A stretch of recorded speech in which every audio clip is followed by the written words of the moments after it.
আসসালামু আলাইকুম। ফাইনালি কিনে ফেললাম কুরবানির গরু।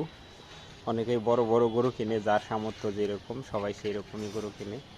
তো আমি এটা কিনছি আপনার 30,000 প্লাস আর কি, 33,000 টাকার মতো। আশা করতেছি বেশি না, 50 কেজি মাংস আসতে পারে আর কি, যে হিসাবে মানে আইডিয়া করতেছি 50 কেজি মাংস হবে। তো এটা অনেকেই বলতে পারেন বলে এত ছোট গরু আবার কুরবানির জন্য উপযুক্ত কিনা। তো এটা গরুর 2 দাঁত, এটা ভুটনি মতো বলতে পারেন মোটামুটি। যদি আমার কাছে আরও মাসখানেক আগে আসতো তাহলে হয়তো বা আরও মাংস টাংস হইতো, কিন্তু এটা নেওয়ার আজকে 3 দিন 4 দিন হচ্ছে আর কি।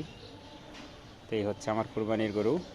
যেহেতু একা একাই দিচ্ছি, আমাদের এলাকায় সবাই ভাগে দেয়, তো আমি ভাগে দিচ্ছি না, একা একাই দিচ্ছি, এই জন্য একটু ছোটো গরুই নিছি। সবাই দোয়া করবেন, ভালো থাকবেন। সবাইকে অগ্রিম ঈদের শুভেচ্ছা, ঈদ মোবারক।